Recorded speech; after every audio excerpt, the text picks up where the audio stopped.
Now, first of all, this is an AGPS. I'm not even sure how relevant for GMAT this is because, we do get APs, we do get GPs, but then AGP is a little more advanced. So, of course, there is a proper method of solving an AGP as well. And normally that involves multiplying your entire the progression by part of the denominator. So like for example over here we'll multiply it by 5, we'll get 5a is equal to, and then we'll write the whole expression and we'll say 5a minus a. You can check out the actual method there on GMAT Club. The question is over there. So but then currently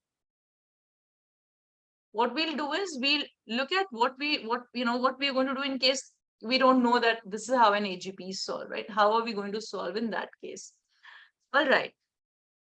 So then 1 by 25, again, we're going to use approximation. Yeah, 1 by 25, I know that is equal to 0.0, right?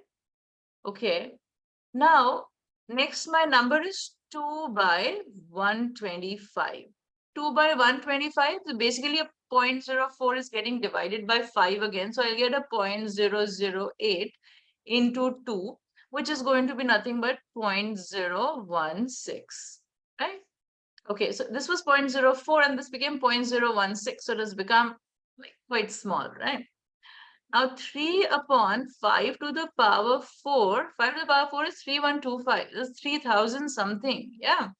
So then essentially I have a 3 upon a 3000 something.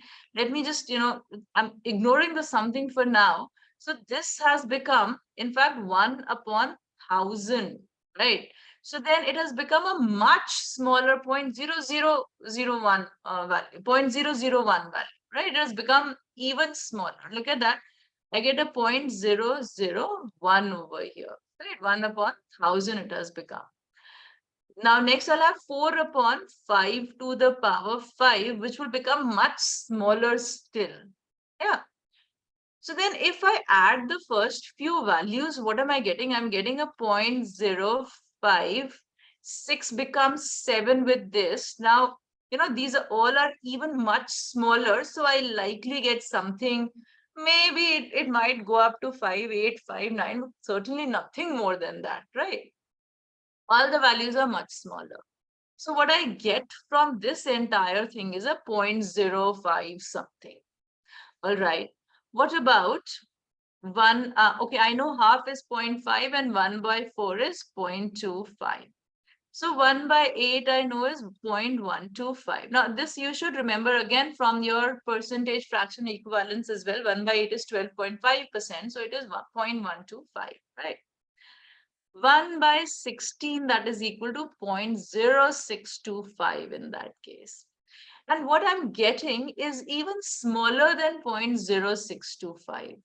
So then the number that the entire the expression will be smaller than 1 by 16. Yeah.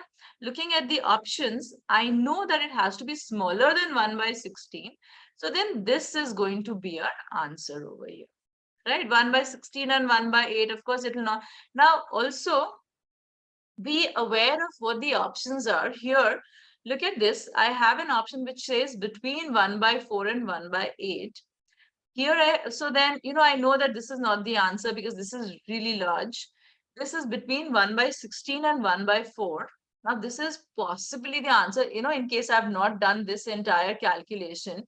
If I'm just ignoring this entire calculation, I say, okay, 1 by 16 and 1 by 4, it is possible, it is maybe around 1 by 16, might be slightly greater. So it is possible that it is in this range. But if it is in this range, it will be in the range of 1 by 16 and 1 by 8. Because it is not in the range of 1 by 8 and 1 by 4. Yeah. But I have another between 1 by 16 and 1 by 8. Do you see that? So then all three of them cannot be the answer. Now here I'm talking about using options smartly. So essentially what this is that there is one option and instead of fractions I'll take some smaller, some easier numbers. Let's say there is one option which says that the answer is between 1 and 2. There's another option which says that the answer is between 2 and 3. And there is another option which says the answer is between 1 and 3. This is essentially what A, B, and D are together. Yeah. So then you know that all three of them cannot be the answer. Does that make sense? Because if it is between 1 and 2, then it will be between 1 and 3 also. And if it is between 2 and 3, then also it will be between 1 and 3.